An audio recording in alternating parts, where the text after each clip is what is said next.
Hi అండి, అందరూ ఎలా ఉన్నారు? బాగున్నారా? అంజలి అండ్ డాటర్ ఛానల్కి స్వాగతం అండి. ఈరోజు వీడియోలో శనగపప్పు కోడిగుడ్డు కూర ఎలా తయారు చేయాలో చేసి చూపిస్తానండి. ముందుగా ఒక మాట అండి, వీడియో చూశాక మీకు గనక వీడియో నచ్చితే తప్పకుండా ఒక లైక్ ఇవ్వండి. మీరు లైక్ చేస్తే ఈ వీడియో ఇంకొంతమంది చూసే అవకాశం ఉంటుందండి. అలాగే కొత్త వాళ్ళు ఎవరైనా మా ఛానల్ని చూస్తే తప్పకుండా సబ్స్క్రైబ్ చేసుకోండి. ముందుగా శనగపప్పు కోడిగుడ్డు కూర తయారు చేయడానికి కావాల్సిన ఐటమ్స్ అండి. ఈ పచ్చి శనగపప్పు అండి, పచ్చి శనగపప్పు, కారం, కల్లుప్పు, అల్లం వెల్లుల్లి పేస్టు, ఉల్లిపాయలు, గరం మసాలా, పసుపు, కోడిగుడ్లు, కొత్తిమీర, కరివేపాకు, పచ్చిమిర్చి, ఆయిల్. శనగపప్పు నేను 125 గ్రాములు తీసుకున్నానండి. ఈ శనగపప్పు ఒక గిన్నెలో వేసి మనం కూర చేయబోయే ముందు ఒక అరగంట నానబెట్టాలండి. ఒక అరగంట నానబెట్టి వాటిని కుక్కర్లో వేసి ఒక్క విజిల్ రానిచ్చాలి. తర్వాత ఈ 125 గ్రాముల శనగపప్పుకి ఇదిగండి నేను 3 కోడిగుడ్లు తీసుకున్నాను. తర్వాత 2 ఉల్లిపాయలు తీసుకున్నాను, 4 పచ్చిమిర్చి తీసుకున్నానండి, 3 స్పూన్లు ఆయిల్ తీసుకున్నాను. ఈ ఉప్పు కారం నేను వేసేటప్పుడు చూపిస్తానండి, మీరు మీ టేస్ట్ సరిపడా వేసుకోవచ్చు. నేను ఎలా వేస్తానో వేసేటప్పుడు మీకు చెప్తానండి. ఒక అరగంట నానబెట్టాను కదండి పచ్చెనగపప్పు. ఒక అరగంట నానినాక ఇదిగోండి శుభ్రంగా ఇలా కడిగి కుక్కర్లో వేసానండి. ఇప్పుడు దీంట్లో ఈ పప్పు మునిగేట్టు నీళ్లు పోద్దాం. నీళ్లు పోసి కుక్కర్ మూత పెట్టి స్టవ్ మీద పెట్టి ఒక విజిల్ రానిద్దామండి. ఒక విజిల్ వస్తే చాలండి, ఎందుకంటే పప్పు మరీ మెత్తగా ఉడకకూడదు. ఇదిగోండి కుక్కర్ ఒక విజిల్ వచ్చి ఆరిపోయిందండి. ఇదిగోండి పప్పు ఇలా ఒక విజిల్ వస్తే ఇలా మెత్తగా కాకుండా ఇలా ఉడుకుతాయండి. మామూలుగా ఇలా అయితే కూర త్వరగా అయిపోయిద్దని ఒక విజిల్ రానిస్తే బాగుంటుందని చెప్పానండి. మామూలుగా నానబెట్టుకున్న పప్పుతోనైనా చేసుకోవచ్చండి, కాకపోతే కొంచెం లేట్ అవుతుంది అంతే. ఇప్పుడు బాండీ పెట్టి స్టవ్ మీద బాండీ పెట్టి స్టవ్ వెలిగించి ఇవ్వండి 3 స్పూన్లు ఆయిల్ వేసుకుందామండి. ఉల్లిపాయలు నేను ఇలా 2 ఉల్లిపాయలు తీసుకున్నాం కదండి, అవి శుభ్రంగా కడిగి ఇలా ముక్కలు కోసుకున్నానండి. ఈ పచ్చిమిర్చి కూడా ఇలా తరిగి పెట్టుకున్నాను. కరివేపాకు 2 రెబ్బలు కడిగి పెట్టుకున్నానండి. ఇదిగండి ఆయిల్ వేడెక్కిందండి. ఇప్పుడు ఈ తరిగి ఉంచుకున్న ఉల్లిపాయ ముక్కలు వేద్దాం. తర్వాత ఈ పచ్చిమిర్చి కూడా వేసుకున్నామండి. ఇలా వేసుకొని ఒకసారి కలుపుకొని దీంట్లో చిటికెడు పసుపు వేద్దామండి. పసుపు వేసి మొత్తం ఇలా ముక్కలకు పట్టేది కలిపి ఇలా మూత పెడదామండి. 1 నిమిషం మూత పెడితే ఉల్లిపాయ ముక్కలు మగ్గుతాయి. ఇదిగోండి ఉల్లిపాయ ముక్కలు కొంచెం మగ్గినాయండి.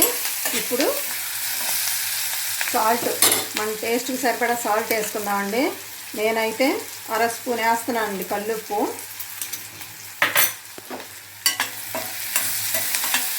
దీంట్లో కడిగి ఉంచుకున్న కరివేపాకు,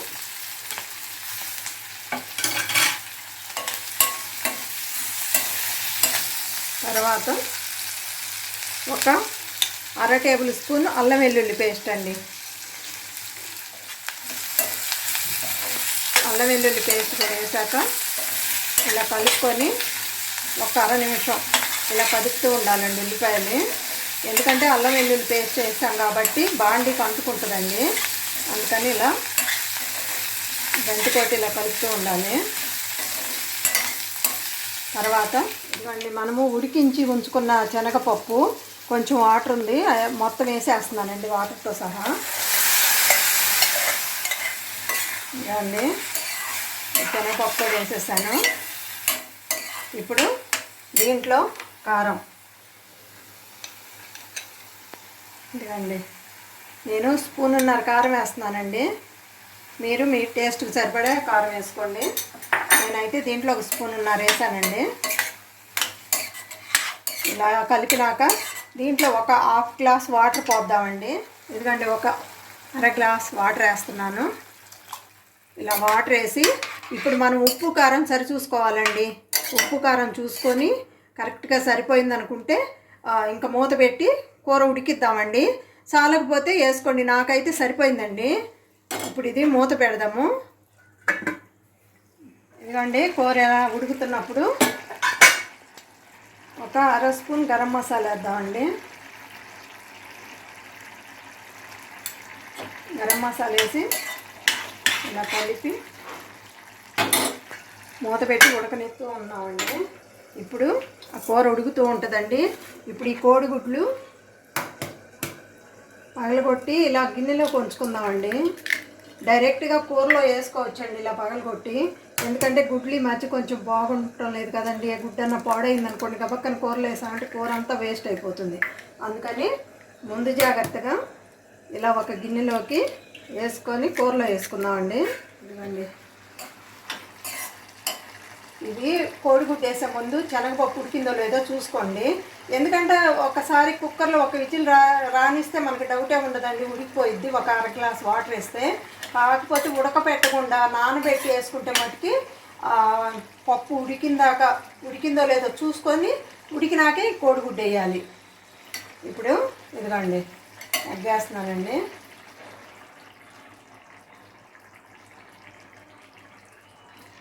ఎగ్గేసి ఎమ్మంటే కదపొద్దండి. ఒక్క 1/2 నిమిషం ఇలా మూత పెట్టి ఉడికిద్దాము.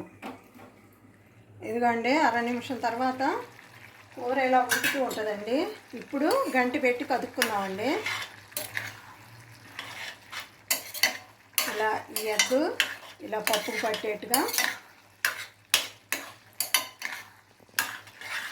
మీరు కావాలంటే ఇంకో ఎగ్ అయినా వేసుకోవచ్చండి. నేనైతే 3 వేసాను.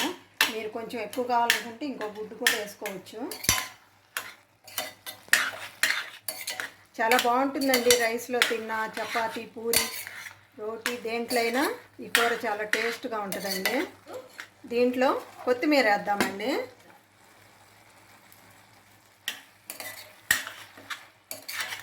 చూడండి చాలా కూర అయింది కదా. 125 గ్రాముల శనగపప్పు, 2 పెద్ద ఉల్లిపాయలు, 3 గుడ్లతోటి ఇంత కూర అయిందండి. చాలా బాగుంటుందండి టేస్ట్. ఇంతేనండి, కూర అయిపోయింది. చూసారు కదండి శనగపప్పు కోడిగుడ్డు కూర. నచ్చిందండి మీకు? నచ్చితే మా వీడియోని లైక్ చేయండి. మా వీడియో చూసినందుకు మీ అందరికీ ధన్యవాదాలు.